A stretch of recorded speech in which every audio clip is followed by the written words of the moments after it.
Alright, today I'm going to be teaching you all how to make a 15-gallon aquarium with live plants. Lots of these plants we won't be using. We'll be adding in later, I mean.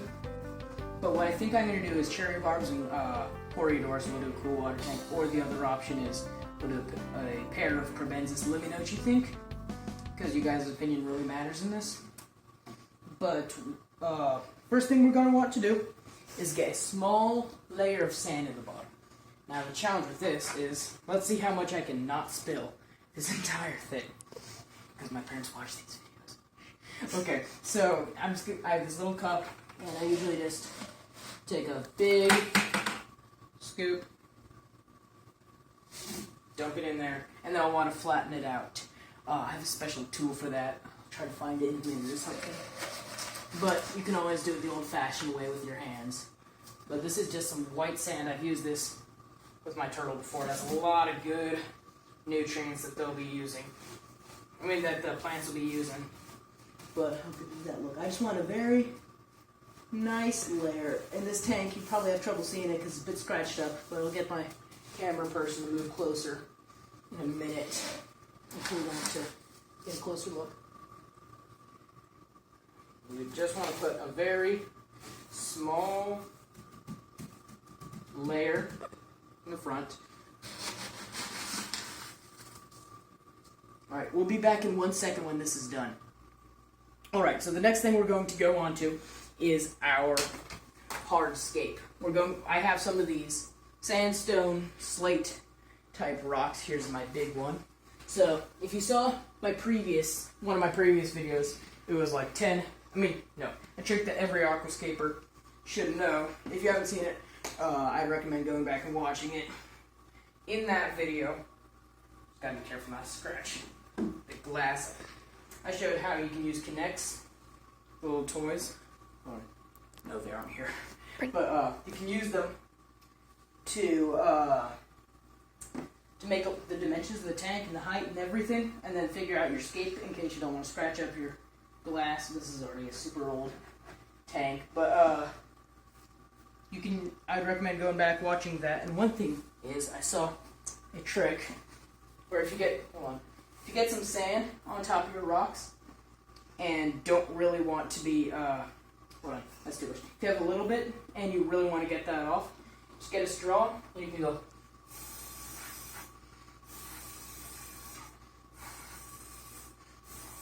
Just blow all over it, you can get it all off.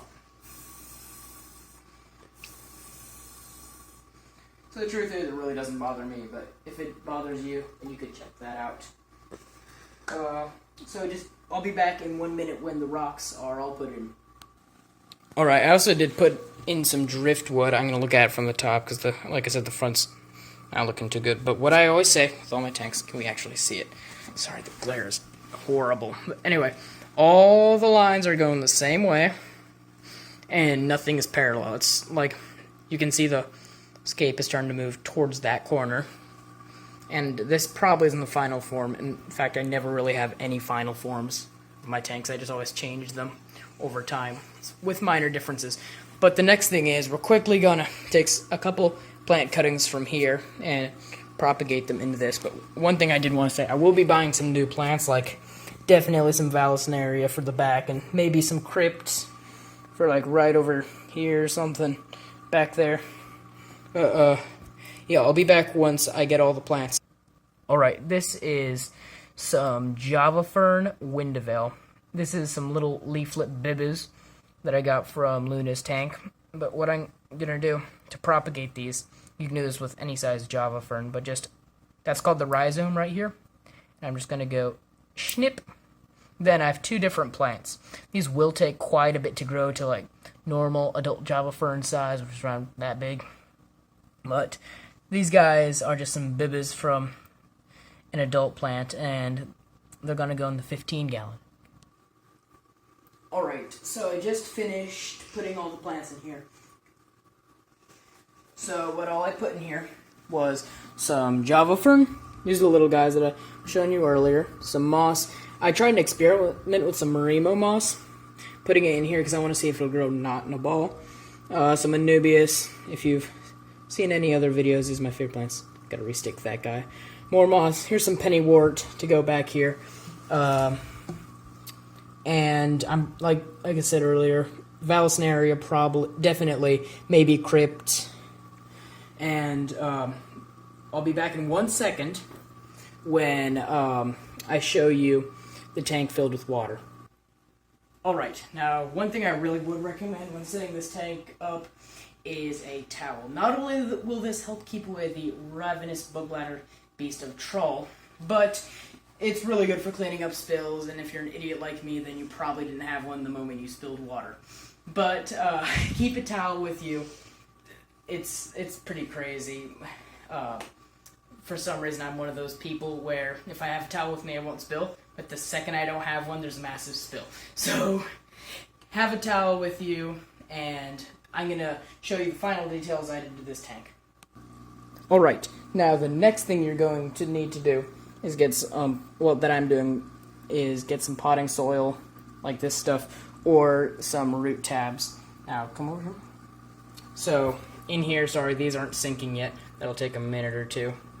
But what I do is take a little piece like this, break it into a smaller thing, maybe like the size of a pea, and stick it underneath like that, and then cap it off with a substrate. You can use root tabs for this, like the API stuff. There's several other companies that make them, but I'm poor and I can't afford those. But hold on, some little pieces got they're escaping. But just take them, stick them under the sand, cap them up, and then bury them with dirt. Yeah, that didn't bury. Let's take this big piece. Yeah, but the Vallisneria will really appreciate these. You still have to waterlog some Anubias I put on there. Now the final thing is I have some of these little tiny shards of that sandstone. What I like to do is sprinkle them. One fell.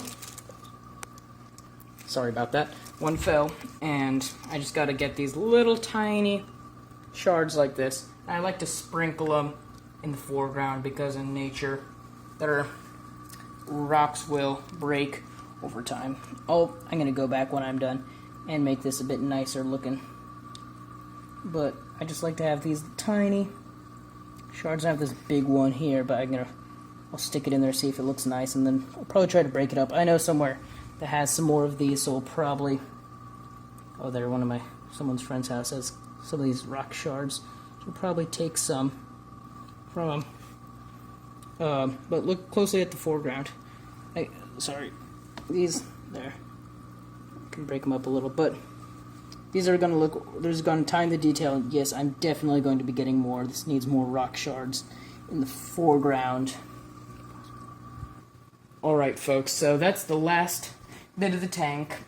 I still got to do a couple minor changes, and the plants will eventually grow in, and the stuff up here, those will sink.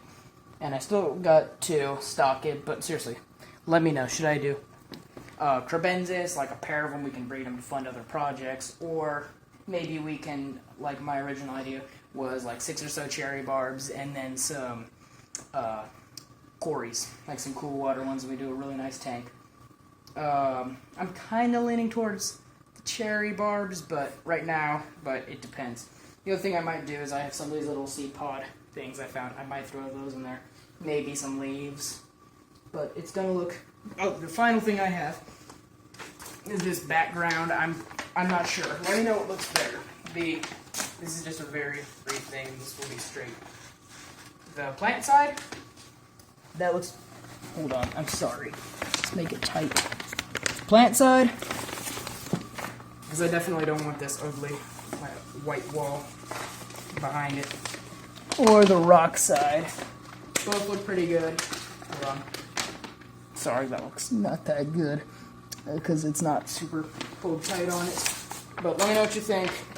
What side should I do? Now. Okay, so if you made it this far into the video, I'd really appreciate it if you liked the video. While you're down there, consider subscribing. Maybe you know someone who might be interested in doing escape like this, and also in a week or two, I'll probably not a week or two. I'll probably stock it soon and add the new plants. But if you know someone who'd be interested in this, share the video, and I'll see you all in the next one.